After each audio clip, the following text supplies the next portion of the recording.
I am a journalist of the Inter TV channel, United News Marathon, Ukraine. Questions for both of you, please. What security format has Europe jointly chosen? In which document should they be fixed? Will it be signed by each of the countries, or should it be ratified by parliaments so that the guarantees are legally enshrined, irreversible and work for many years to come? I also ask you to clarify about the support from European partners at this moment, when Putin has intensified massive attacks against Ukraine and at a time when preparations for winter are underway, and we understand that he can also use this factor. As for the support of air defense, are there any new solutions, or can we hope for enhanced assistance in this matter? Thanks.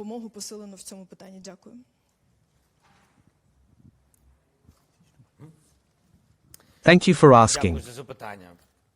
35 countries participate. This is the broadest representation of all countries in the coalition of the willing.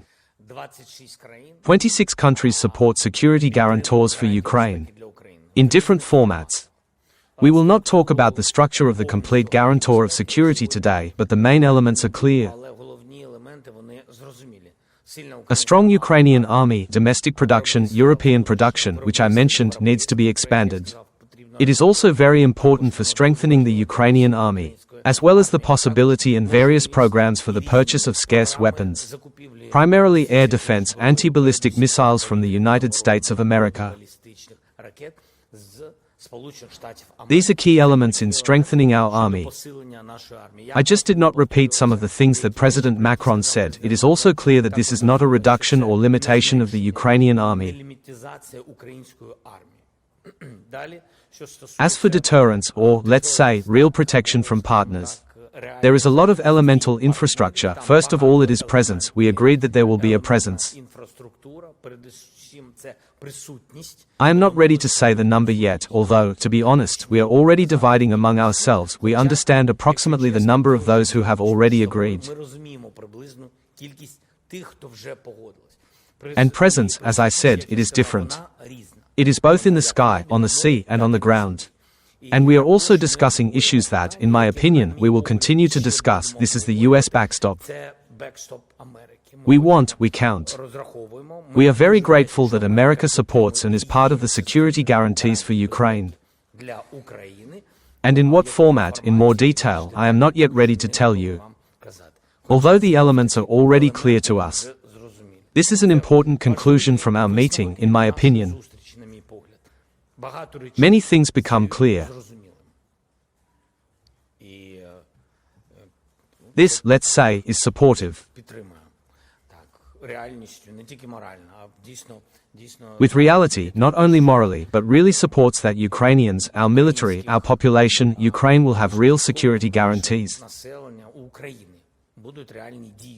We are talking about the political format today. I also said that in addition to military security guarantees, there is also a political format. But more on that later. As for air defense, in fact, at the end of my speech, I said, we are considering one format. We shared it with him today. We talked about it in detail with Emmanuel yesterday. We talked about this format for the first time. Today we shared it with partners. After that we shared it with President Trump. If we get a positive signal from the United States, because technically a lot depends on them in this new format of sky protection. If we receive a positive signal from them, we will be happy to share this information. Thanks.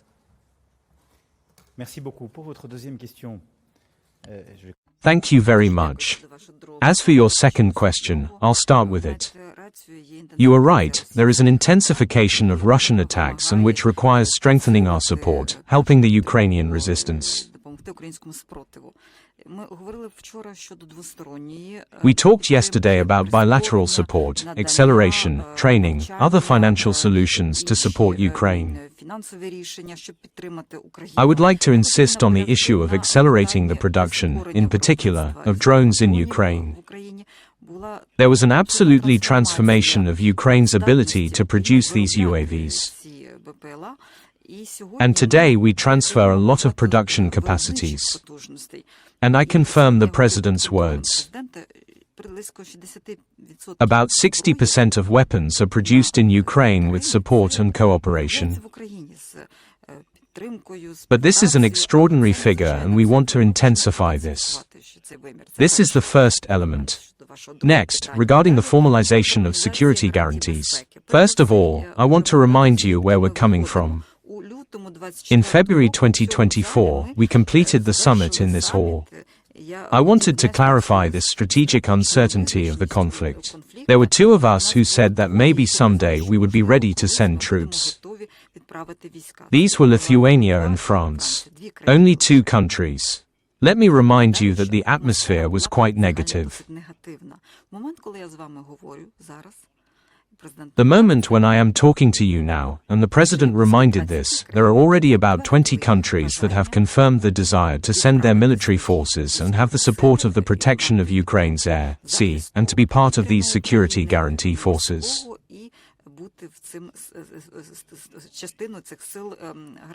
These are solutions that have crystallized in recent months.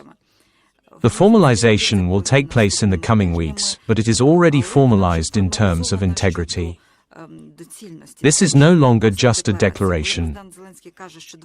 When President Zelensky says that there are 26 countries, we are talking about 35 coalition countries, and 26 have already formalized their contribution very clearly.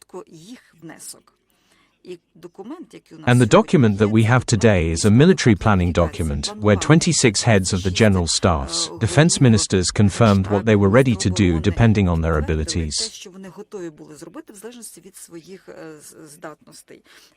Today we will continue this work, finalize it with President Trump, to see what support can be given by the American side, then monitoring, security. And then there will be a question of formalizing political texts, that is, preparing a sustainable peace and getting a multilateral agreement and bilateral support agreements. A few months ago, we signed bilateral agreements within the framework of NATO summits. So, there was already engagement, solidarity and support. The strength of what we are doing today, the fact that we are going much further, is military planning, which already gives details of our contributions to support the Ukrainian army and the guarantee forces. That is, these are already operational forces, and we will work on the legal and political formalization of these documents in order to achieve sustainable peace. You have already partially answered it, but I would still like to clarify whether during this long, as we, journalists, understood conversations with Trump, did he announce any new deadlines for Putin? And was it only about a one-on-one meeting with him, which the American side conveyed this request? Were there other options for the meeting? You also said about the political format of security that will be provided. Is it about EU membership or something more? Thank you for asking. First of all, among the security guarantees that we see, membership in the European Union, for us these are mandatory economic security guarantees. Political, economic and geopolitical. Therefore, in our approach to security guarantees, this is an important point which is placed in a separate paragraph. As for our long conversation, we had a lot of leaders during the conversation. And it is absolutely clear that there are ideas, there are developments. Everyone has questions, and everyone communicates with the United States, all leaders, of course, everyone has their own proposals, of course, tariffs, of course, sanctions. And, of course, the format of the meeting with Putin. And what America will agree to, and most importantly, when it will agree, if Putin postpones the meeting. These topics, in fact, were discussed, and the Vice President on the other side, online, the Vice President of the United States and President Trump's representative Steve Witkoff was also in touch with us at the table.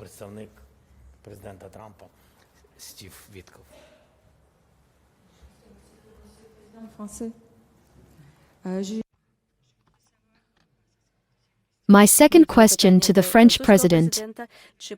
Regarding the cessation of the war and the agreement, you said that the Europeans would provide guarantees as soon as there is a ceasefire. But you said yesterday that guarantees will begin when there is peace. Can you clarify if the ceasefire is included in these guarantees?